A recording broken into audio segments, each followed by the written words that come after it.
Hello Jharkhand, welcome to Learners Garage Education. In this class, I am going to start general science questions and this is part number 42.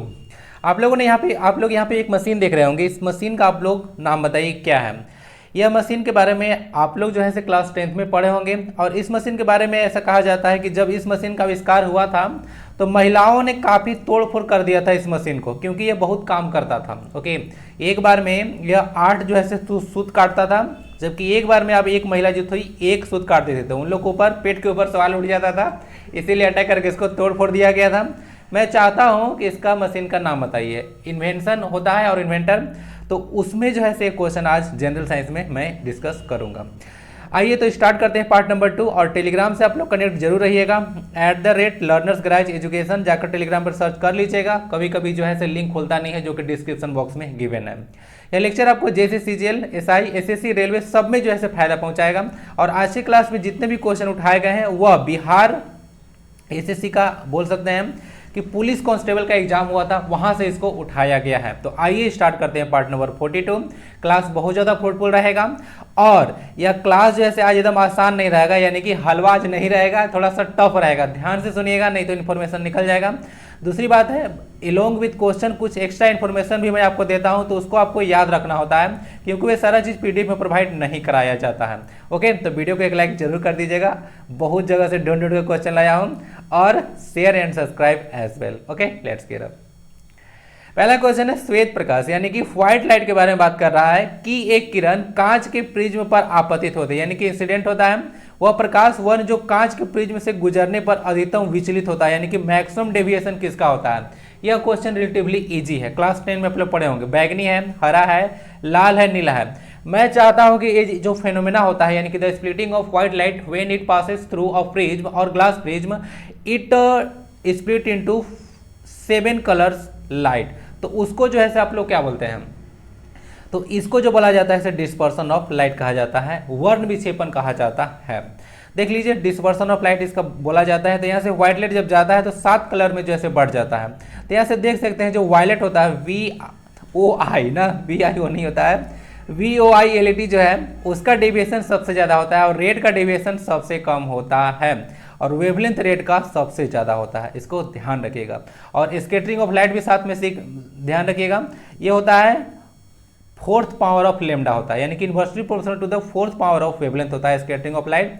तो red का जो wavelength होता है सबसे ज़्यादा होता है, इसलिए इसका स्कैटरिंग सबसे कम होता है, लेकिन डेविएशन यहाँ पे जो है से सबसे कम डेविएशन बोल सकते हैं और स्कैटरिंग भी इसका सबसे कम होता है। ओके, चलिए तो आंसर हो गया। यहाँ पे देख लीजिएगा वायलेट ना, ऑप्शन इसका बैगनी हो जाएगा हिंदी में, ठीक है।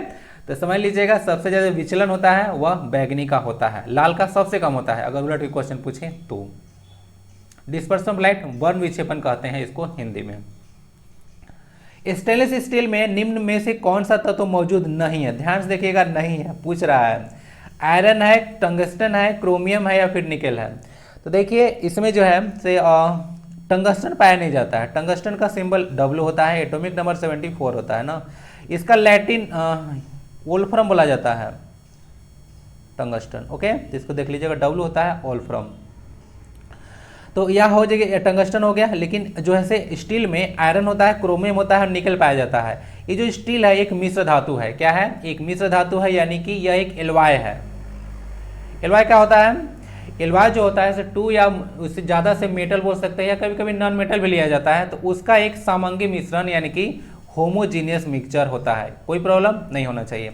बाकी स्टील में आयरन भी होता है, क्रोमियम भी होता है, निकेल भी होता है। स्टेनलेस स्टील के बारे में बात किया जा रहा है। सिर्फ और सिर्फ अगर नॉर्मल स्टील के बारे में बात बोलेगा तो आयरन के साथ सिर्फ कार्बन मिलाया जाता है, वह स्टील बन जाता है, ठीक है। स्टेनलेस स्टील काफ़ी स्ट्रॉन्ग होता है in comparison to normal steel. Clear है? सारा चीज़ क्लियर होगा। एलॉय क्या होता है उस पर हम डिस्कस कर दिया। अमलगम किसे कहा जाता है बताइए जरा, सोच लिए। Ag है, उसके साथ अगर कोई मेटल मिल जाता है तो उसको अमलगम कहा जाता है। क्लियर? और भी मैं डिस्कस करूंगा आज कुछ एलॉय। उन तत्वों का समूह छाटिए जिसमें केवल धातुएं ही हो। देखिए क्वेश्चन अच्छे लेवल का है, बिहार का पुलिस कांस्टेबल का इस तरह से क्वेश्चन पूछा गया था। तो समझ सकते हैं कि जो JCC CGL का एग्जाम आपका होगा या अदर एग्जाम होगा, वैसे उसमें जैसे इस तरह से क्वेश्चन पूछे जा सकते हैं। और क्वेश्चन तो आपको सबको पढ़ना, सब क्वेश्चन आपको पढ़ना चाहिए, क्योंकि जितना ही ज़्यादा नॉलेज रहेगा उसके बाद कोई एग्जाम आप लोग देते रहिए, सब में जो है से कम्पीट कर जाइएगा। तो देखिए कि कहाँ पे जो है केवल धातु हैं, सोडियम है, मैग्नीशियम है, उसके बाद यहाँ पे क्या है, Ag है, मतलब मरकरी है, और यहाँ पे कार्बन है। तो इसमें जो है से क्या है, Ag क्या होता है, Ag तो लिक्विड स्टेट में होता है, मेटल जो होता है नॉर्मली क्या होता है, सॉलिड स्टेट में होता है। तो यह एकमात्र एक्सेप्शन में है कि एकमात्र ऐसा मेटल है जो कि लिक्विड स्टेट में है, ठीक है, इसको ध्यान रखिएगा। कार्बन यहाँ पे नॉन मेटल था, इसीलिए पहला ऑप्शन कट गया, क्लियर है, कार्बन यहाँ पे नॉन मेटल था। उसके बाद जो दूसरा ऑप्शन दिया हुआ है, स्कैंडियम लिखा हुआ है, उसके बाद पोटेशियम है, सीजियम है, और उसका आपका Br से क्या होता है, Br से बोरॉन होता है, बेरियम होता है, या फिर ब्रोमीन होता है, क्या होता है, तो Br से ब्रोमीन होता है ना, तो ध्यान रखिएगा। नॉन मेटल जो है आपको देखने को मिलेगा, आपको गैसेस स्टेट में होता है। तो नॉन मेटल जो है गैसेस स्टेट में पाया जाएगा, सॉलिड स्टेट में भी। लेकिन जो ये ऐसा जो है ब्रोमीन एकमात्र ऐसा बोल सकते हैं नॉन मेटल है जो कि लिक्विड स्टेट में है। तो ये भी क्वेश्चन आपसे पूछते हैं, एकमात्र ऐसा नॉन मेटल जो कि लिक्विड स्टेट में है, एकमात्र ऐसा मेटल जो लिक्विड स्टेट में है वह है आपका मरकरी। इसको ध्यान रखिएगा, दोनों एक्सेप्शनल है और दोनों से क्वेश्चन पूछा जाता है। उसका यहाँ भी एक नॉन मेटल हो गया, तो ये ऑप्शन भी कट गया। क्या है, जो ब्रोमीन है एक नॉन मेटल है, बाकी तो मेटल था। क्रोमियम है, निकेल है, उसके बाद यहाँ पे यूरेनियम लिखा हुआ है, उसके बाद यहाँ पे नाइट्रोजन लिखा हुआ है। तो यहाँ पे देख लीजिएगा नाइट्रोजन क्या है, एक नॉन मेटल है, तो ये ऑप्शन भी आपका कट गया। उसके बाद बी से बेरिलियम होता है, एटॉमिक नंबर 4 ना, तो बेरिलियम हो गया, उसके बाद आपको कैल्शियम हो गया, स्टोनियम हो गया, फिर सोडियम हो गया। तो सारा का सारा ये जो ये ग्रुप है वह सारा का सारा मेटल्स है, यानी कि ऑप्शन डी इसका सही आंसर हो जाएगा, ठीक है। तो देख लिया अपने बेरिलियम, उसका कैल्शियम, स्टोनियम और उसका सोडियम, ये चारों के चारों जो है मेटल ग्रुप था। और वही जो है आपको बोलना था कि सब के सब धातु होना चाहिए। यह जो है क्या है, ये जो है एलिमेंट्स के बारे में बोला गया है। एलिमेंट 3 तरह का आपको बताया गया है, जिसमें एक मेटल होता है, एक नॉन मेटल होता है, अब एक मेटलवाइड्स होता है। मेटल प्रॉपर्टी आपको पता होगा, जो कि इलेक्ट्रॉन को त्याग कर क्या बनाते हैं, इलेक्ट्रॉन को त्याग कर धनायन बनाते हैं। और नॉन मेटल क्या होता है, इलेक्ट्रॉन को ग्रहण करके जो है ऋणायन बनाते हैं। और मेटलवाइड्स क्या होता है, इन लोग का जो प्रॉपर्टी होता है मेटल और नॉन मेटल दोनों के जैसा होता है, वो दोनों के जैसा एक्ट करता है, ओके ना। आंसर इसका डी हो गया। भार का ऐसा ही मात्रक क्या है, ग्राम है, किलोग्राम है, न्यूटन है, या फिर डाइन है। भार आखिर होता क्या है, भार को अंग्रेजी आप लोग इसको ना मास से कंफ्यूज मत कीजिएगा। मास का सिंबल एम होता है, जो कि एक स्केलर क्वांटिटी है। भार जो होता है सो वेट होता है ना, WEIGHT, और वेट होता है, इसको W से आप लोग डिनोट करते हैं। और ये होता है mg के बराबर, यानी कि मास इंटू ग्रेविटी, ओके ना। एक्सेलरेशन भी आप लोग बोल सकते हैं, एक्सेलरेशन इंटू ग्रेविटी है यहाँ पे g, जिसका वैल्यू 10 होता है मीटर पर सेकंड स्क्वायर, एक एक्सेलरेशन है। तो यहाँ पे बात कर रहे थे भार के बारे में। तो भार जो होता है इसे क्या होता है, mg हो गया। तो mg लगभग लग रहा है आपको मास इंटू एक्सेलरेशन के बराबर। ये मास इंटू एक्सेलरेशन किसके बराबर होता है, फोर्स के बराबर होता है, यानी कि F = मा। और इस फोर्स का जो यूनिट होता है वो न्यूटन होता है। तो इस तरह से भार का जो एसाइंट होता है वो भी न्यूटन ही आता है, क्लियर। ये जो देखिएगा डेफिनेशन इसका वेट का, तो वेट ये नहीं होता है कि आप लोग कोई चीज़ को तौल दिए। वेट जो होता है एक तरह का फोर्स होता है, जो कि अर्थ बोलिए कि अर्थ का जो सेंटर है किसी ऑब्जेक्ट को अपने तरफ अट्रैक्ट करता है, यानी कि the force with which the earth attracts an object towards it. तो इसको बोल सकते हैं कि वह एक क्या होता है, वेट होता है। तो वह होता है, तो एक तरह का फोर्स है, तो इसका एसा यूनिट न्यूटन होगा, ओके। किलोग्राम हो जाएगा मास का एसा यूनिट। और डाइन जो है सीजीएस यूनिट है फोर्स का। डाइन क्या है, एक जैसे फोर्स का ही यूनिट है, लेकिन यह सीजीएस यूनिट है। 1 न्यूटन में होता है 10⁵ डाइन, DYNES, क्लियर है। तो ये डाइन्स है, तो इसको भी याद सकते हैं, सीजीएस यूनिट है या फोर्स का। चलिए नेक्स्ट क्वेश्चन आता है, निम्नलिखित में से कौन से वृक्ष में अपस्थानिक मूल पाई जाती है। अपस्थानिक मूल क्या होता है, इसको ना एडवेंटिशियस रूट बोला जाता है। अब एडवेंटिशियस रूट होता क्या है, अगर देखिए नॉर्मल जो क्या होता है कि रूट जो होता है से सॉइल के अंदर होता है। तो सॉइल के अंदर रूट न होकर अगर बाहर से निकलता है, तब जो है से क्या होता है, उसको ना हम लोग अपस्थानिक जो है से जड़ कहते हैं, क्लियर है। तो ये अपस्थानिक जड़ का मेन काम होता है ये किसको ना सपोर्ट प्रोवाइड कराना। क्या कराना, सपोर्ट प्रोवाइड कराना। देखिएगा तो इसका जो डाल है, एक तरह का ब्रांच है, काफी दूर तक जाता है, तो इसको जो है सपोर्ट हम लोग प्रोवाइड कराते हैं। लेकिन देखिएगा ना ये मतलब ये जमीन में आकर गड़ जाता है, जमीन में आकर गड़ जाता है।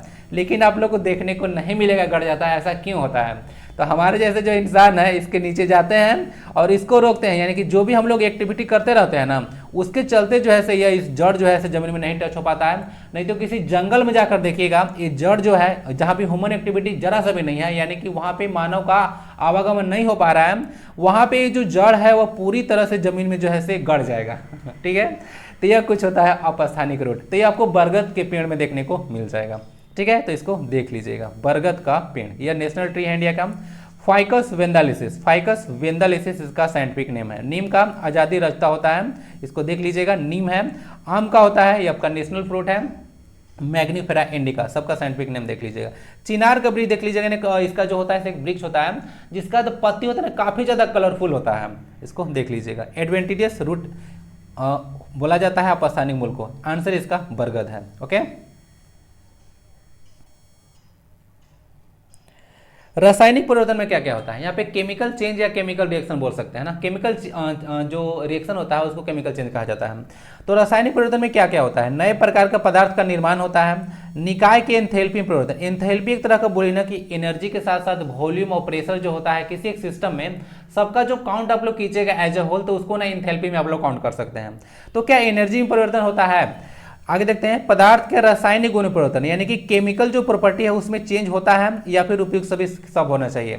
तो रासायनिक परिवर्तन में सब चीज होता है। क्या होता है? सब चीज होता है। नए प्रकार के पदार्थ का निर्माण, जैसे कि मैं एक नॉर्मल एग्जांपल देता हूं कि अगर कोई मिल्क है उस पर जो है आप लोग लैक्टोबैसिलस चलवा दिए, यानी कि बैक्टीरिया चल गया, तो वह क्या बन गया? वह कर्ड बन गया ना। तो कर्ड क्या है? यह मिल्क की प्रॉपर्टी जैसा है। कर्ड ऐसे मीठा लगता है? जी नहीं, मीठा नहीं लगता है, यह खट्टा लगता है। ओके, तो ये क्या है? यह खट्टा होता है, ठीक ना। तो इसमें लैक्टिक एसिड पाया जाता है। ओके, तो इसको देख लीजिएगा। तो यहाँ से पदार्थ जैसे मिल्क और कर्ड दोनों का प्रॉपर्टी चेंज हो गया, तो ये नए पदार्थ का निर्माण हो गया। निकाय के एंथैल्पी परिवर्तन, यानी कि एनर्जी में भी चेंज आता है। अलग अलग रिएक्शन देखिएगा तो देखिएगा कि क्या होता है कि पहले एनर्जी नहीं था लेकिन बाद में एनर्जी हो गया। फॉर एग्जाम्पल अगर बात करें तो CaO है प्लस में अगर H2O के साथ इसका रिएक्शन करवाया जाता है तो आपको CaOH का Hol2 मिलता है और साथ ही साथ काफी ज्यादा हीट भी आपको जनरेट होता है ना। तो देख लीजिएगा, एंथैल्पी जो है परिवर्तन होता है। पहले जो है एनर्जी कुछ और था, अब रिएक्शन के बाद एनर्जी कुछ और हो गया। तो ये सब जो चेंज हो जाता है।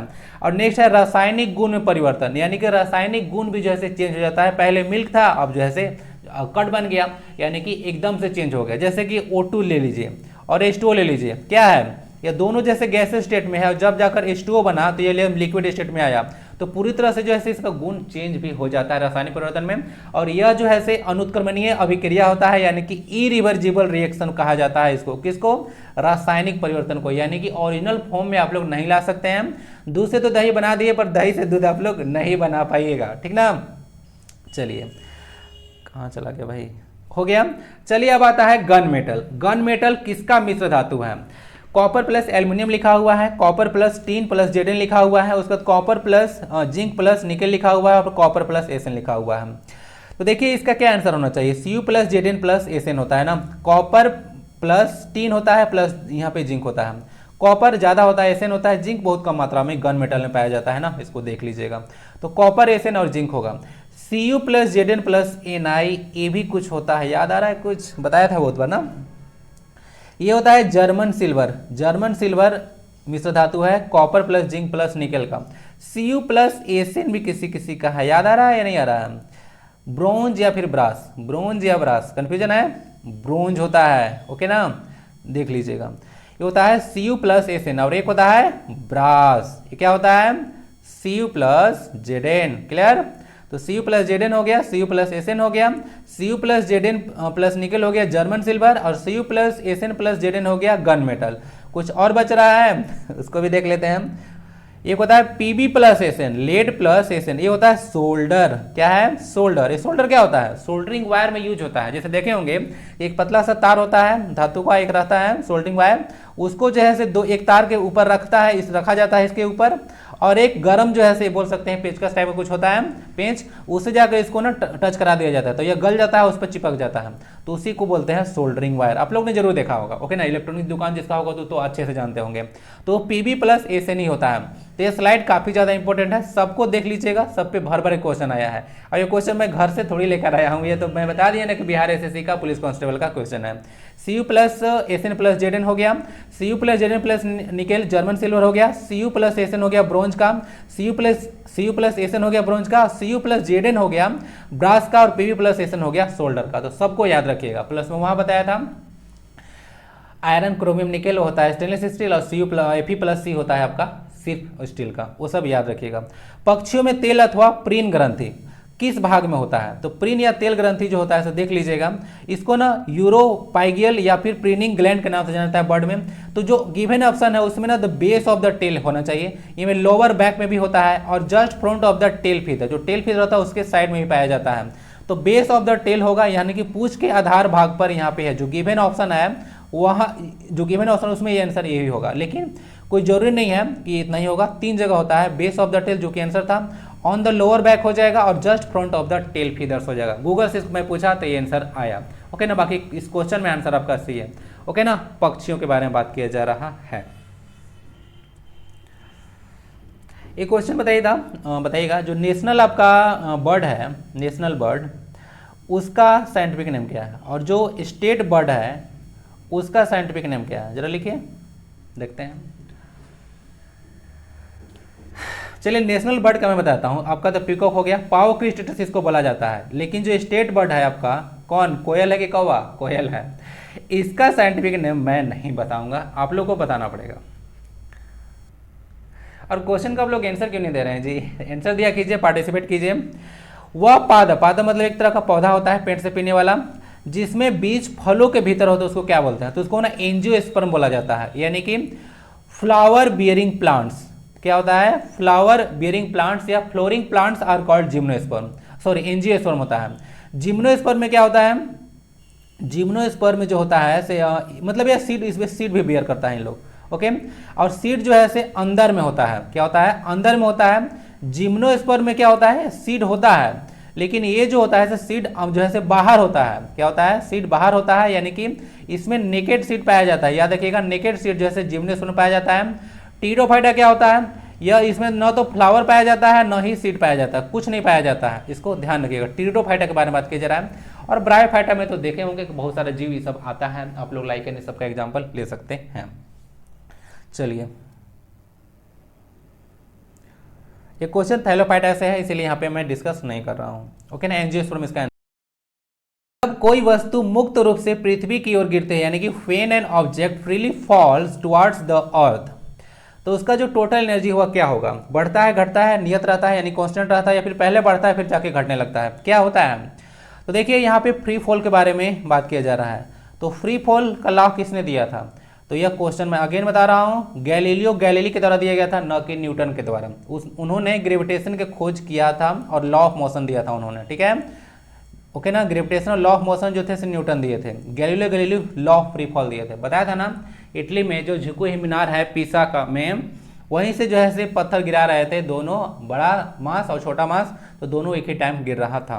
तो बात किया जा रहा है कि फ्रीली जो है से फ्री फॉल है, वस्तु मुक्त रूप से गिर रहा है, यानी कि फ्री फॉल है, कोई जो है से एयर रेजिस्टेंस लगभग यहाँ पे 0 माना गया है। तो देखिए, इसका आंसर हो जाएगा कांस्टेंट, यानी कि पोटेंशियल एनर्जी और काइनेटिक एनर्जी दोनों जो है से चेंज नहीं होगा, ओके। मतलब टोटल एनर्जी के बारे में बात किया जा रहा है, चेंज तो होगा potential energy kinetic energy, sorry for my words. देखिएगा, यहाँ पे शुरू में इनिशियल में जो ऑब्जेक्ट यहाँ पे है, तो क्या होगा? एच हाइट पे रखा गया है, तो यहाँ पे पोटेंशियल एनर्जी मैक्सिमम होता है, मैक्सिमम हाइट पे पोटेंशियल एनर्जी मैक्सिमम होगा mgh। और यहाँ पे इसके पास अगर मोशन नहीं है, यानी कि वेलोसिटी नहीं है, तो वेलोसिटी नहीं तो काइनेटिक एनर्जी नहीं, ओके ना, क्योंकि काइनेटिक एनर्जी का जो आत्मा है वो वेलोसिटी ही है, 1/2 mv²। उसके बाद ड्यूरिंग द फ्री फॉल क्या होता है कि जितना भी जो पोटेंशियल एनर्जी होता है वह काइनेटिक एनर्जी में कन्वर्ट होना शुरू हो जाता है। जैसे यहाँ से काइनेटिक एनर्जी धीरे धीरे बढ़ेगा और पोटेंशियल एनर्जी डिक्रीज करेगा, लेकिन क्वेश्चन आपसे न ही काइनेटिक एनर्जी नहीं पोटेंशियल पूछा गया था, आपसे टोटल एनर्जी बोला था। तो टोटल एनर्जी जो है से अगर जोड़िएगा तो ए भी जो है से kinetic energy plus potential energy आएगा, तो टोटल एनर्जी इसी तरह से कंजर्व होगा, यानी कि कांस्टेंट होगा, तो यानी कि नियत रहेगा। ओके ना। यहाँ पे ग्राउंड पे जब गिरता है तो बोला जाता है कि काइनेटिक एनर्जी जो है से यहाँ पे ज़्यादा हो जाता है पोटेंशियल एनर्जी से, गिरने के जस्ट पहले। ठीक है, इसको देख लीजिएगा। तो नियत रहेगा ना, टोटल एनर्जी होता है kinetic energy plus potential energy. Okay, formula भी है 1/2 mv² और mgh, यही होता है फार्मूला काइनेटिक एनर्जी का और पोटेंशियल एनर्जी का। एनर्जी कैसा क्वांटिटी है? सदिश की अदिश यानी कि वेक्टर के स्केलर, यह एक स्केलर है ना। निम्नलिखित में से कौन सा एक रूपांतरित तना है? और हाँ, टेलीग्राम पे पीडीएफ के साथ साथ मैं कुछ इंपॉर्टेंट क्वेश्चन और आंसर जो है पोस्ट में कर रहा हूं, तो आप लोग जाकर पार्टिसिपेट क्या करना है, जाकर जो है कम से कम 10-20 मिनट अपना समय गुजारिए। फ्रूटफुल चीज़ें आपके लिए मैं प्रोवाइड करा रहा हूं। ओके ना। और सारा क्वेश्चन जो मैं उठाऊंगा वो अलग अलग एग्जाम से होगा, जो अलग अलग एग्जाम में पूछे गए होंगे, और कुछ इंपॉर्टेंट क्वेश्चन भी होगा, और उसमें सोर्स जो डालूंगा वो अलग अलग एग्जाम होगा, प्लस में जीके जीएस होगा ही, झारखंड जीके भी इसमें इंक्लूड करूंगा। ओके ना। और जिस दिन मैं झारखंड जीके डालूंगा उस दिन नहीं डालूंगा, मैं चाहता हूं कि सेपरेटली आपको जो है क्वेश्चन आंसर प्रोवाइड कराया जाए। जिस दिन मैं झारखंड जीके दूंगा उस दिन मैं सिर्फ झारखंड जीके ही दूंगा। तो इस तरह से मैं क्यूज नहीं बोल सकता हूं, कुछ कुछ क्वेश्चन तो क्यूज के फॉर्मेट में डालता हूं, लेकिन इसको क्वेश्चन आंसर के फॉर्मेट में डाल रहा हूँ, वन लाइनर क्वेश्चन बोल सकते हैं। तो इसमें से रूपांतरित तना कौन सा है? शकरकंद है, स्वीट पोटैटो है, उसके बाद रेडिश है, उसके बाद कैरोट है। तो इसका जो आंसर हो जाएगा वह हो जाएगा, जो रूपांतरित तना है वह आलू हो जाएगा। आलू जो होता है मॉडिफाइड रूट है ना, तो इसको देख लीजिएगा, मॉडिफाइड रूट होता है। तो देखिए अलग अलग पार्ट जो होता है प्लांट का वो मॉडिफाइड हो जाता है ताकि फूड को स्टोर किया जा सके। जैसे में शकरकंद देख लीजिएगा, स्वीट पोटैटो या फिर मूली या फिर गाजर, सबका देखिएगा तो ये सब तीनों के तीनों जो है ये सब मॉडिफाइड रूट है। क्या है? यह सब मॉडिफाइड रूट है। यहाँ पे रूट लिख दिया था क्या? ये मॉडिफाइड स्टेम होगा। तो तीनों के तीनों, शकरकंद है वो भी रूट का ही एक फॉर्म है, मूली देखिएगा रूट का ही एक फॉर्म है, रूट ही जो है बड़ा हो जाता है, और गाजर भी ऐसे रूट ही होता है, वो भी मोटा हो जाता है। तो इस तरह से बोल सकते हैं कि तीनों, शकरकंद है, मूली है, गाजर है, सब जैसे मॉडिफाइड रूट है, और इसको हम लोग खाते हैं। और आलू जो होता है एक मॉडिफाइड स्टेम होता है, यानी कि तना होता है। तो पूछता है आपसे कि आलू का खाने वाला भाग कौन सा है, तो तना। ऐसे भी क्वेश्चन पूछे गए हैं। ठीक है, चलिए। और शुगर केन होता है वो क्या होता है ये बताइए जरा। ये भी जो होता है से मॉडिफाइड स्टेम ही होता है। शुगर केन देखे होंगे इस तरह से होता है, डंडा खा रहे हैं आप लोग, तो इस तरह से होता है। तो क्या है? ये स्टेम ही होता है, तो स्टेम में ही तो फूड होता है, इसी को तो आप लोग खा जाते हैं। तो क्या होता है? यह एक स्टेम है, तो मॉडिफाइड स्टेम होता है शुगर केन भी। ओके ना। बाकी शकरकंद, मूली, गाजर सब के सब रूट है, और आलू जो है स्टेम है। बल का बीमीय समीकरण है, यानी कि डायमेंशनल इक्वेशन पूछा गया है। इसको डायमेंशनल फार्मूला के नाम से जाना जाता है। ज़्यादा आपको पता हो या ना हो, कम से कम फोर्स का तो होना चाहिए। अब देखिए आजकल का जो एग्जाम होता है, खासकर मैं जेएसएससी सीजीएल के बारे में बात करूं, तो इसके क्वेश्चन का लेवल बहुत ही अच्छा होता है। अच्छा मतलब स्टैंडर्ड क्वालिटी का रहता है। पता नहीं चला, ऐसा नहीं है कि हवा में आप लोग पढ़ के चले गए और जैसे जनरल साइंस से क्वेश्चन बन जाएगा, बिल्कुल नहीं बनेगा। ऊपर पढ़िएगा तो इस तरह से भी क्वेश्चन आप लोग अपेक्षा कर सकते हैं कि पूछा जाए। ओके ना। बल का पूछ दिया, हो सकता है कि आपको एनर्जी से का पूछ दे, वर्क डन का पूछ दे। ये सब नॉर्मल चीज़ें हैं जो जनरल साइंस में क्वेश्चन पूछे जाते हैं। अब ये सब ज़्यादा हार्ड नहीं होता है। जैसे देख लीजिएगा, एनर्जी और वर्क डन का मैं यहाँ पे बता दूंगा, टेंशन मत लीजिए। फोर्स, एनर्जी, वर्क डन दोनों का सेम होगा ना। कभी कभी ऐसे भी पूछता है कि किसका जो है जो डायमेंशनल फार्मूला है उसके इक्वल आएगा, तो एनर्जी और वर्क डन दोनों का सेम आएगा, क्योंकि दोनों का यूनिट तो जूल ही होता है अल्टीमेटली। देखिए जो होता है F = मा, बहुत बार बताया हूँ, F = मा। चलिए, तो जो मास होता है ना उसका जो है डायमेंशनल फार्मूला देखिएगा तो उसके सिंबल जो है m दिया जाता है मास के लिए। एक्सेलरेशन होता है, देखिएगा एक्सेलरेशन जो होता है वो होता है rate of change of velocity, यानी कि ये dv/dt होता है ना। तो यानी कि यहाँ से वेलोसिटी का क्या होता है, ये वेलोसिटी का आप लोग देखिएगा तो ये होता है rate of change of displacement होता है ना। तो डिस्प्लेसमेंट का जैसे एल होता है, और टाइम का होता है t-1। अगर यहाँ से t जो है 2 आ गया, नीचे भी तो टाइम है, वेलोसिटी के लिए होता है LT-1, क्योंकि होता है आपका डिस्प्लेसमेंट पर यूनिट टाइम बोल सकते हैं। और यहाँ से एक और t जाएगा तो यहाँ पे -2 चढ़ जाएगा, तो mLT-2 हो जाएगा। तो देख लीजिए mLT-2, तो ए इसका आंसर हो जाएगा। देखिए 0 मत लगाइएगा, m 0 हो जाएगा, इसका मतलब इसका वैल्यू 1 है, यानी कुछ नहीं है। m नहीं रहेगा तब 0 लिखा जाता है, ठीक है ना। किसी चीज़ का पावर अगर 0 होता है तो उसका वैल्यू 1 होता है, तो mLT-2 होगा। अब देखिए ऑप्शन को ध्यान से पढ़ना है, क्योंकि अगला ऑप्शन जो है +2 वाला है। तो थोड़ा सा मिस्टेक हो सीधे आप लोग खाई में गिर जाइएगा, ओके ना। तो ध्यान से काम करना होता है, क्लियर है। तो आइए चलिए देख लेते हैं, एनर्जी का भी यूनिट देख लेते हैं। तो फोर्स का तो हो गया आपका। अब देखिए एनर्जी जो होता है, वर्क डन बोलिए क्या होता है, फोर्स इंटू डिस्प्लेसमेंट होता है ना। तो फोर्स इंटू डिस्प्लेसमेंट, डिस्प्लेसमेंट का क्या होता है, एल होता है, बताया था ना। डिस्प्लेसमेंट हो, डिस्टेंस हो, लेंथ हो, सबके लिए जो है एम्पलीट्यूड हो, वेवलेंथ हो, सबका जो है एल ही यूज होगा। आगे देखिए फोर्स का भी आपने देखा m/L/T-2, ठीक है। तो इसमें एल अगर मल्टीप्लाई कर दीजिए, एक तरह से बोल सकते हैं इस तरह से लिखा जाता है, इस तरह से नहीं कर सकते हैं मल्टीप्लाई, ऐसे लिखना पड़ेगा आपको, ओके। तो mL/T-2 ये हो गया वर्क डन का डायमेंशनल फार्मूला। वर्क डन बोलिए या एनर्जी बोलिए, सेम हो जाएगा, ठीक है। इसको देख लीजिएगा। निम्नलिखित में से कौन सा एक कारक पृथ्वी पर सतह पर तापमान के वितरण को प्रभावित नहीं करता है। कहने का मतलब है कि अर्थ आप लोग देख रहे हैं, तो अर्थ का जो सरफेस टेम्परेचर है, अर्थ का जो सरफेस टेम्परेचर है, तो उसको जो है कौन कौन सा जो फैक्टर है वो प्रभावित जो है मतलब कौन सा फैक्टर प्रभावित नहीं करता है। बाकी तो करता होगा, क्योंकि कौन सा लिखा है एक, तो एक ही होगा, ओके। तो देख लीजिए यहाँ पे किस तरह से कुछ अर्थ होता है। तो अगर यहाँ पे अगर बात करें हम लोग, देख लीजिए यहाँ पे ना इक्वेटर है, longest line of latitude, okay. तो इक्वेटर से जैसे जैसे डिस्टेंस बढ़ते जाता है, आप लोग को पता होना चाहिए, या फिर आप लोग नॉर्थ पोल में जाइए या फिर साउथ पोल में जाइए, टेम्परेचर डिक्रीज करने लगता है। इक्वेटर के आसपास वाला जो रीजन है वहाँ पर हीट ज़्यादा रहता है, ठीक है ना, आपको पता होगा। यहीं पे जो है टॉरिड जोन पाया जाता है, उसके बाद बीच में टेम्परेट जोन पाया जाता है, और ऊपर और नीचे जो है सेम है, यहाँ पे फ्रिजिड जोन पाया जाता है। फ्रिजिड जोन तो पता है आपको, यहाँ पे आर्कटिक ओशन और अंटार्कटिक ओशन जब रहता है तो वहाँ पे जो है काफ़ी बर्फ जो है जमा रहता है, ओके। तो इस तरह समझ सकते हैं कि अगर यहाँ से डिस्टेंस बढ़ता है इक्वेटर से उधर, तो जो है टेम्परेचर धीरे धीरे कम होते जाएगा। तो यानी कि अक्षांशीय स्थिति जो है ऑल्टीट्यूड के बारे में अगर बात किया जाए, उसका लोकेशन, तो यह फैक्टर जो है करता है। दिन के समय का टेम्परेचर जो है ज़्यादा होता है इन कंपेरिजन टू नाइट। क्यों?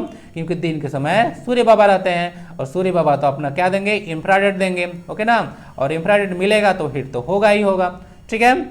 उसके बाद समुद्र तल से ऊंचाई, यानी कि इसको बोला जाता है हाइट एबव सी लेवल ना। क्या होता है, हाइट एबव सी लेवल, यानी कि ASL। तो देखिए ये भी फैक्टर है। अगर समुद्र से जितना आप लोग ऊपर जाते जाइएगा, टेम्परेचर जो है डाउन होते जाएगा। जैसे कि माउंट एवरेस्ट 8,850 लगभग बोलिए मीटर पर, तो इतना हाइट है ऊपर में, और ऊपर में बर्फ जमा हुआ है। क्या उसके जो नीचे जो बॉटम है, ओके, वहाँ पे बर्फ होगा? जी नहीं होगा, ओके। तो ऊपर ही जमा है, क्योंकि नीचे जो है समुद्र तल से ऊंचाई कम है, और ऊपर जो है 8,850 है एबव सी लेवल। तो इसीलिए जो है ये भी फैक्टर है जो कि टेम्परेचर को जो है प्रभावित करेगा। लेकिन भूकंप से इसको कोई लेना देना नहीं है। भूकंप आए या जाए, टेम्परेचर जो है सो रहेगा, ठीक है। तो आंसर इसका डी हो जाएगा, भूकंप से इसको कुछ लेना देना नहीं है, ठीक है। चलिए बाकी तीनों के तीनों फैक्टर सही है। अंतर श्वसन तभी होता है जब वायुमंडलीय दाब से फेफड़ों का दाब डैश हो, कम हो, ज्यादा हो, बराबर हो। अंतर श्वसन बात को बोला जा रहा है। श्वसन एक रेस्पिरेशन, यह क्या है, यह एक एक्सोथर्मिक प्रोसेस है। एक्सोथर्मिक मतलब ऊष्माक्षेपीय अभिक्रिया है, क्योंकि इसमें एनर्जी रिलीज होता है। नॉर्मली हम लोग अगर एग्जाम्पल बात करें हमारे बॉडी में, तो ग्लूकोज ऑक्सीजन से जो है मिलता है, और कार्बन डाइऑक्साइड वाटर बनता है, एनर्जी देता है। तो एक एनर्जी दिया ना, तो एक्सोथर्मिक रिएक्शन हो गया। तो यही श्वसन होता है। श्वसन और सांस लेना में अंतर होता है, ठीक है। अब देखिए यहाँ पे रेस्पिरेशन जो है यहाँ पे अंतर श्वसन, और एक होता है आपको निश्वसन। यह श्वसन का प्रकार नहीं है, यह प्रक्रिया है, यानी कि चरण होता है ना, चरण लिखा हुआ है, या यहाँ पे चरण लिखा हुआ है। देखिए एनसीईआरटी टेक्स्ट बुक से इसको मैं डायरेक्ट उठाया हूँ, तो देख सकते हैं यहाँ पे लिखा हुआ है कि श्वसन में जो है 2 चरण होता है, एक अंतर श्वसन और निश्वसन। आइए डिटेल में समझ लेते हैं। क्वेश्चन आपसे पूछा गया था अंतर श्वसन तभी होता है, तो अंतर श्वसन के दौरान वायुमंडलीय वायु को अंदर खींचा जाता है। सिंपल सी बात है, जो एयर है उसे जो है आप लोग का नाक जो है उससे जो है वायु है अंदर जो है आप लोग ले रहे हैं, क्लियर है। और निश्वसन के दौरान जो फुफ्फुसी वायु होता है, यानी कि जो फेफड़ों के अंदर का वायु होता है, उसको बाहर मुक्त किया जाता है। सिंपल सा कॉन्सेप्ट है, ओके। यानी कि अंतर श्वसन तभी हो सकता है जब वायुमंडलीय दाब से फेफड़ों का वायु दाब जो है कम हो। यानी कि अगर फेफड़ा में आपको वायु लेना है, तो यहाँ पे जो है इसका क्या होना चाहिए, वॉल्यूम, जो मतलब बोल सकते हैं कि यहाँ पे प्रेशर है कम होना चाहिए और वायुमंडलीय दाब अधिक होगा तभी तो जाएगा। प्रेशर कहाँ से कहाँ तक जाएगा, प्रेशर हाई टू लो ही जाता है, जो नॉर्मल है, लो से हाई से तो जा नहीं सकता है प्रेशर। तो जो नॉर्मल जो रूल है उसी के अकॉर्डिंग समझिएगा तो समझ में आ जाएगा। वायुमंडल का जो प्रेशर है वह ज़्यादा होगा और फेफड़ों का जो वायु का जो दाब है वह कम होगा, तब जो है इधर से उधर चला जाएगा, तो उसको अंतःश्वसन बोलते हैं। अंतर मतलब अंदर में जा रहा है, क्लियर है। अब जब निःश्वसन के बारे में बात आएगा तो जो आंतर फुफ्फुसीय वायुमंडलीय दाब है उससे जब अधिक होगा तब, यानी कि यहाँ का वॉल्यूम जो है बोल सकते हैं प्रेशर ज़्यादा हो जाएगा, यहाँ का प्रेशर ज़्यादा हो जाएगा, तब हम लोग जो है एटमोस्फेयर में जो है वायु को भेज सकते हैं। तो दोनों में जैसे डिफरेंस आपको पता चल गया हो गया। तो अंतःश्वसन बोला था अंदर में कब ले जाना है, जब हम लोग को फेफड़े का जो प्रेशर वह कम होगा तब तो बाहर से अंदर जाएगा, प्रेशर हाई टू लो जाता है, क्लियर है ना। तो क्या होगा यहाँ पे अंतःश्वसन बोला था कि अंतःश्वसन भी होता है जो वायुमंडलीय दाब से फेफड़ों का दाब पूछा है तो कम आंसर हो जाएगा, फेफड़ों का दाब कम होना चाहिए तभी होगा, ओके। और अधिक हो जाएगा तो फिर जो है निःश्वसन वह हो जाएगा। तो दोनों में डिफरेंस समझ में आ चुका होगा। इसको अंग्रेजी में बोलें तो इसको ना एक्सटर्नल बोलते हैं, सॉरी अंत है, तो इसको आप लोग इंटरनल रेस्पिरेशन, और जो यहाँ पे लिखा हुआ है निःश्वसन उसको एक्सटर्नल जो है श्वसन बोल सकते हैं, क्लियर होगा। सरल आवर्त गति के बारे में बात किया जा रहा है, ओके ना, सिंपल पीरियोडिक मोशन के बारे में बात किया जा रहा है। करते हुए किसी कण की स्थिति ऊर्जा, कोई पार्टिकल है उसका स्थिति ऊर्जा यानी कि पोटेंशियल एनर्जी अधिकतम कब होगा। तो देखिए इसको सोल्व करने के लिए जो न्यूमेरिकल है उसको मैं डायरेक्ट फॉर्मूला बताता हूँ, ज़्यादा दिमाग मत लगाइएगा। इसका होता है पोटेंशियल एनर्जी, तो पोटेंशियल एनर्जी का फॉर्मूला होता है 1/2 kx², जहाँ पे x ऐसे क्या है, एक जो है यहाँ पे डिस्प्लेसमेंट होता है, ओके ना। यहाँ पे a लिख दिया है या आयाम को दिखा रहा है, आयाम को अंग्रेजी में ना एम्पलीट्यूड बोला जाता है, और एम्पलीट्यूड भी एक तरह का डिस्प्लेसमेंट भी होता है, पता है ना आपको। जब वे पढ़ाया गया था तो मैं इसको डिस्कस किया था, मेरा जनरल साइंस आप लोग देखिएगा ना तो मैं आप लोग के साथ नाइंसाफी नहीं किया हूँ, ओके यार, बिल्कुल फ्री कोर्स है, लेकिन मैं डिटेल में पढ़ाया हूँ कि आयाम क्या होता है, मतलब हर एक चीज़ में आपको क्लियर करके चलता हूँ। Maximum displacement from the mean position in either direction, यानी कि यहाँ से यहाँ तक जो परपेंडिकुलर डिस्टेंस होता था वही जो है एम्पलीट्यूड होता है, आपसे मैं डिस्कस किया था। तो एक तरह का यह डिस्प्लेसमेंट भी होता है, एसआई यूनिट इसका भी मीटर होता है। तो 1/2 kx², तो अगर आयाम है तो ये देख लीजिए पोटेंशियल एनर्जी हो गया, सिंपल सी बात है, डायरेक्टली प्रोपोर्शनल टू x² हो गया ना। तो डायरेक्टली प्रोपोर्शनल टू x² हो गया, यानी कि x जितना ही ज़्यादा रहेगा उतना ही ज़्यादा उसका जो है पोटेंशियल एनर्जी होगा, क्लियर है। तो देख लीजिएगा इसमें देखिए 0 है तो 0 रख दिएगा तो 0 आ जाएगा, ओके। उसके बाद हाफ कीजिएगा तो क्या होगा 1/4 हो जाएगा यहाँ पे, और a/4 कर दीजिएगा तो 1/16 टाइम हो जाएगा, वो कम हो जाएगा जितना भी होना होगा, क्योंकि यहाँ पे स्क्वायर है, क्लियर है ना। तो a पर ही सबसे ज़्यादा होगा, a रहेगा तब सबसे ज़्यादा होगा, बाकी कितना भी कर दीजिए आप लोग, ये जो है बाकी सब पर कम हो जाएगा, ओके। लेकिन 2a रहेगा तब और ज़्यादा हो जाएगा, क्लियर है। तो a पर जो है विस्थापन हो अधिकतम होगा, गिवन जो ऑप्शन है उसमें, ठीक है। चलिए कोई दिक्कत मुझे लगता है इसमें नहीं होना चाहिए, सीधा सा फॉर्मूला था, x मतलब यहाँ पे आयाम को ही डिनोट कर रहा है। ब्रायोफाइटा पादप सामान्यतः पाए जाते हैं, ब्रायोफाइटा के बारे में अभी डिस्कस किया था आपसे, ओके। थैलोफाइटा, ब्रायोफाइटा, ट्यूडोफाइटा, जिम्नोस्पर्म और एंजियोस्पर्म प्लांट को 5 किंगडम में डिवाइड किया गया है।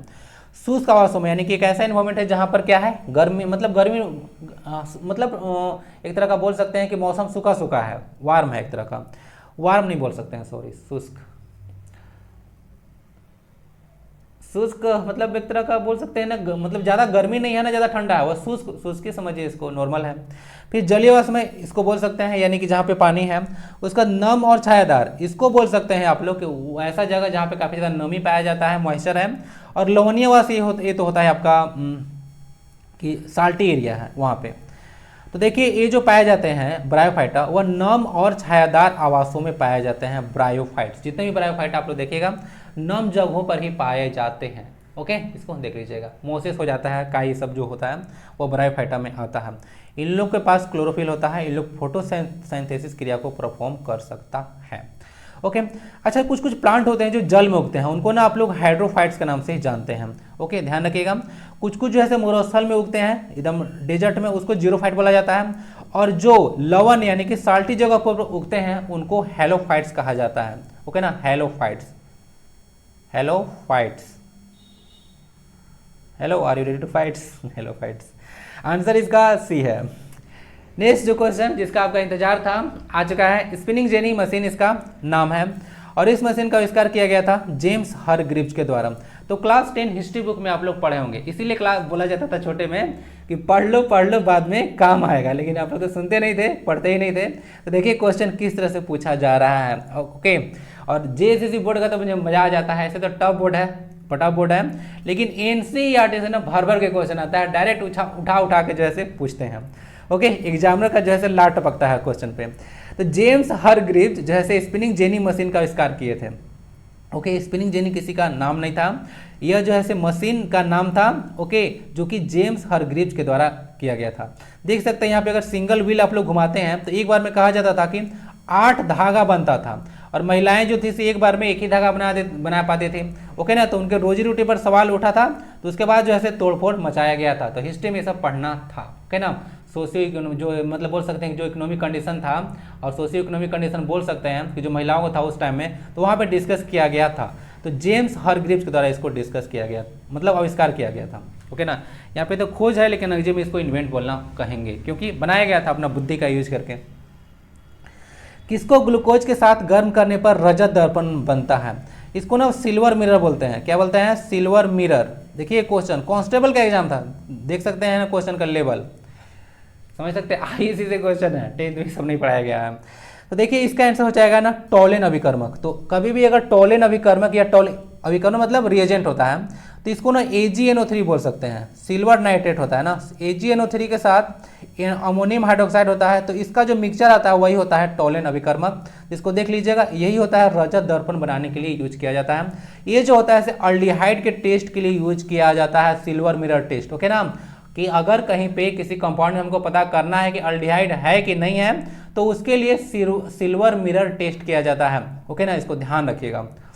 अल्डिहाइड फंक्शनल ग्रुप इसका CHO होता है। चलिए, तो हो चुका है। और फेलिंग रिएजेंट भी देखिएगा तो कहीं ना कहीं जो है यूज किया जाता है, जैसे कि आपको डिटरमाइन करना है कि कौन रिड्यूसिंग शुगर है, नॉन रिड्यूसिंग शुगर है, उसके लिए। और बेंडिक्ट सॉल्यूशन भी यूज किया जाता है कि एक तरह से जो है रिड्यूसिंग शुगर को आइडेंटिफाई करने के लिए। ओके ना, तो आंसर इसका हो जाएगा टोलेन अभिकर्मक। AgNO3 सिल्वर नाइट्रेट है, उसके साथ अमोनियम हाइड्रोक्साइड का जो मिक्सचर होता है उसी को जो बोला जाता है कि टोलेन जो है रिएजेंट है। तो उसको ग्लूकोज के साथ गर्म किया जाता है, तब जाकर बनता है आपको मतलब एक रजत दर्पण बनता है, उसको सिल्वर मिरर टेस्ट के नाम से जाना जाता है। ओके,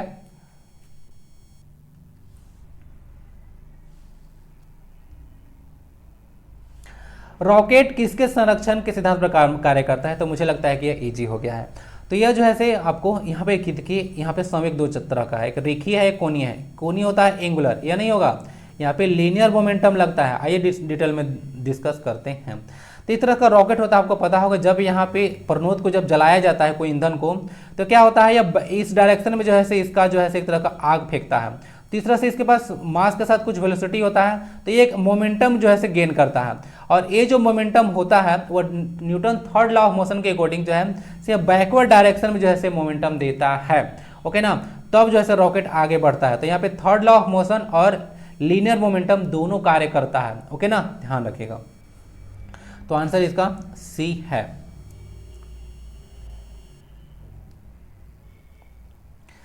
जैव पुष्टिकरण डैश के लिए पादप प्रजनन है। रोग प्रतिरोधकता, पीड़कों के लिए प्रति प्रतिरोधकता, उन्नत खाद्य गुणवत्ता, या फिर उपरोक्त सभी। क्या होना चाहिए?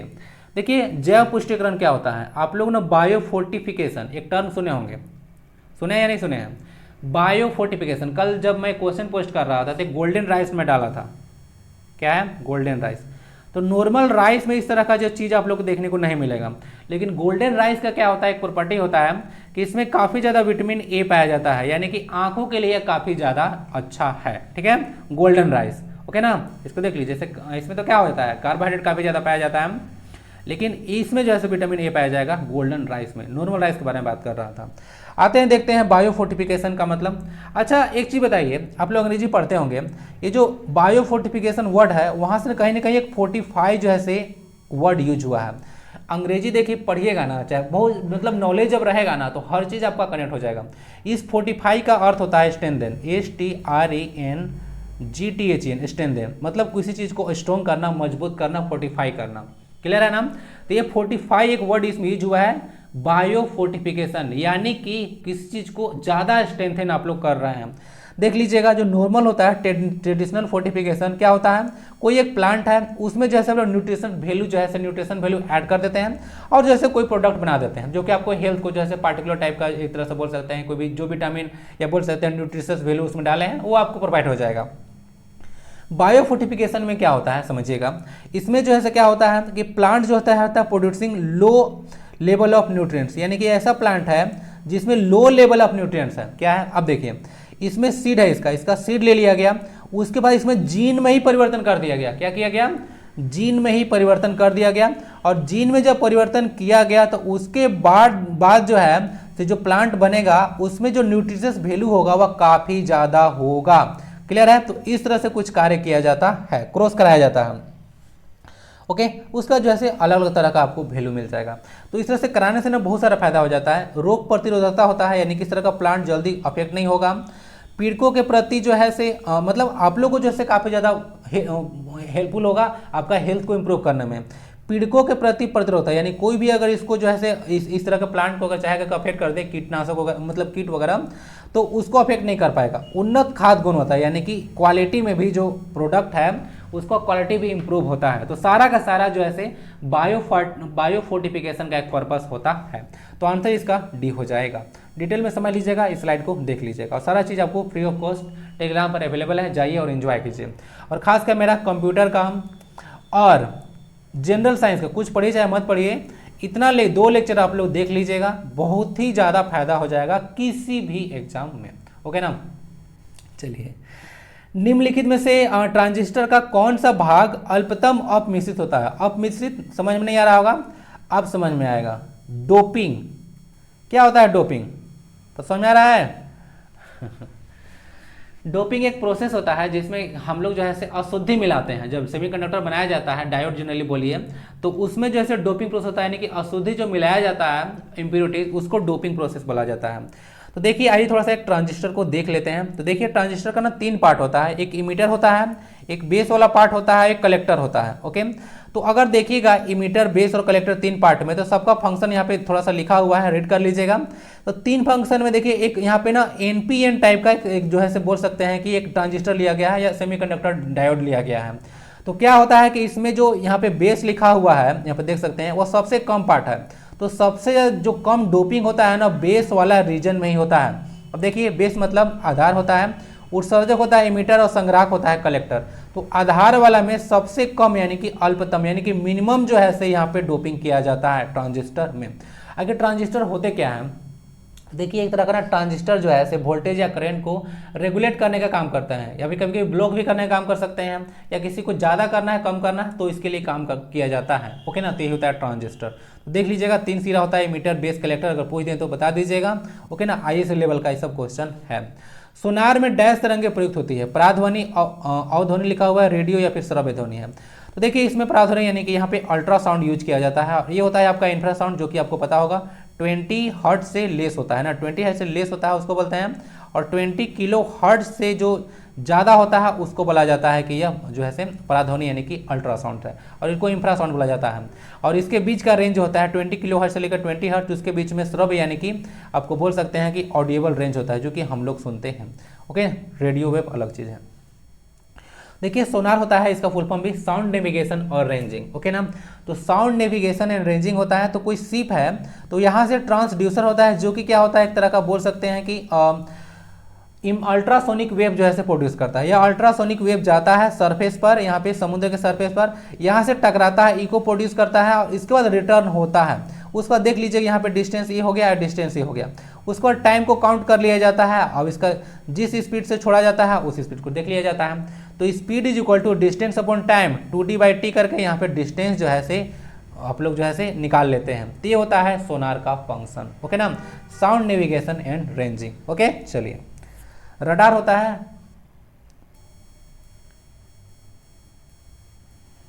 Radio detection and ranging.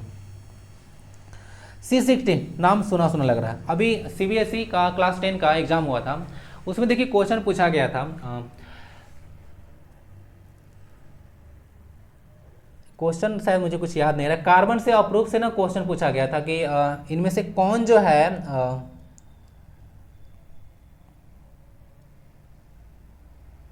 कुछ ग्रेफाइट से क्वेश्चन था कि धातु के रूप में कार्य करता है। हाँ, कुछ क्वेश्चन ऐसा था कि इनमें से कौन सा जो है से एक किसका रूप होता है जो कि है से एक मेटेलिक प्रॉपर्टी को यानी कि इलेक्ट्रिसिटी को कंडक्ट करता है। 4 ऑप्शन था जिसमें एक था कार्बन। तो कार्बन एक ऐसा बोल सकते हैं नॉन मेटल है जो कि ग्रेफाइट के फॉर्म में जो है से इलेक्ट्रिसिटी को कंडक्ट करता है। तीसरे से क्वेश्चन देखिए आया था घुमा के, ठीक है, कि कौन सा ऐसा एक पदार्थ बोल सकते हैं है जिसका एक अपरूप जो है मतलब विद्युत धारा के प्रवाह को होने देता है। इस तरह से क्वेश्चन था, तो इसका आंसर था कार्बन, लेकिन ये कार्बन का अपरूप है ग्रेफाइट। तीसरे से क्वेश्चन अभी 10th बोर्ड में आया था। अब ये क्वेश्चन में से धातु से भी था। C60 यानी कि यहाँ पे बात किया जा रहा है कार्बन का जो है से 3 रूप होता है। कौन कौन? ग्रेफाइट है, उसके बाद डायमंड है और उसके बाद फुलेरिन है। 3 है GDF, ओके ना। तो 3 होता है। इसमें जो पूछा गया है कि जो C60 होता है उसमें कितने षटकोणीय, ठीक है ना, षटकोणीय होता है हेक्सागोन्स और पंचकोणीय यानी कि होता है पेंटागोन्स। तो कितने जो है से हेक्सागोन और कितने पेंटागोन्स होते हैं, तो इसको देख लीजिएगा। इसका आंसर हो जाएगा, यहाँ पे हेक्सागोन दिख रहा है ना 6, यहाँ पे 1 है, 2, इसका 3 है, 4, यहाँ पे 5 है, 6, तो 6 साइड हो गया ना, तो ये हेक्सागोन बन गया। ये जो ब्लैक वाला पार्ट दिख रहा है वह पेंटागोन है, यानी कि इसका 5 जो है से साइड है। तो देखिए पेंटागोन जो होता है ना वह जो है से 12 होता है और हेक्सागोन जो होता है 120 होता है। तो इसका आंसर आपका ये हो जाएगा। 20 षटकोण होता है और 12 पंचकोण होता है। याद रखिएगा, जो 6 बड़ा है तो हेक्सागोन की संख्या 20 होता है और 5 छोटा है पेंटागोन, तो इसकी संख्या 12 होती है, ठीक है। तो कुल मिला लीजिएगा तो 32 हो जाएगा, 20 षटकोण और 12 पंचकोण। क्लियर है ना, तो इतना सारा बनता है।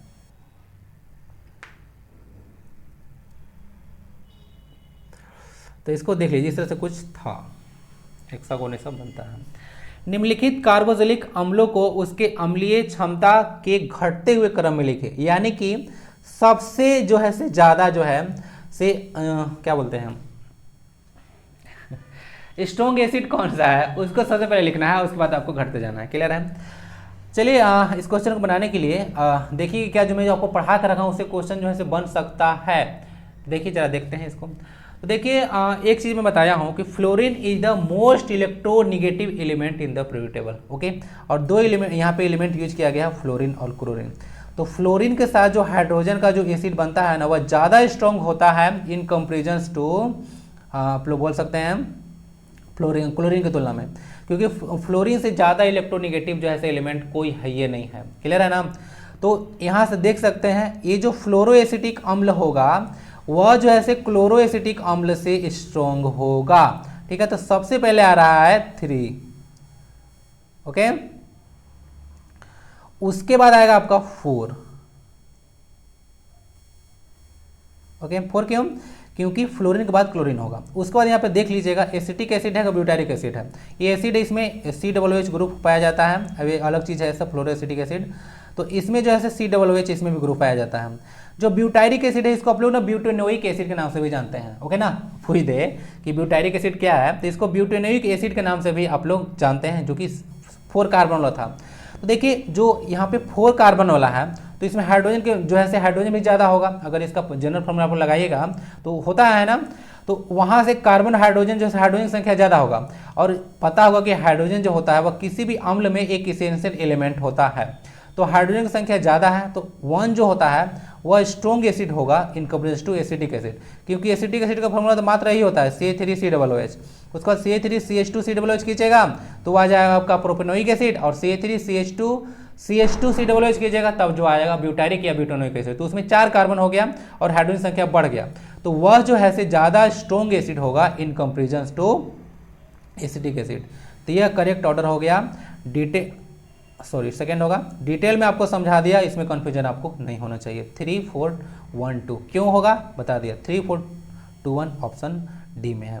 फ्लोरीन सबसे ज़्यादा इलेक्ट्रोनिगेटिव है, यानी कि विद्युत ऋणात्मक तत्व है सबसे ज़्यादा। तो हाइड्रोजन जो एक बोल सकते हैं पॉजिटिव एलिमेंट है, तो वो उसको जो है ज़्यादा अट्रैक्ट करता है अपने पास, स्ट्रॉन्ग एसिड बनाता है, ओके ना। तो यह क्लोरीन से ज़्यादा हो जाएगा।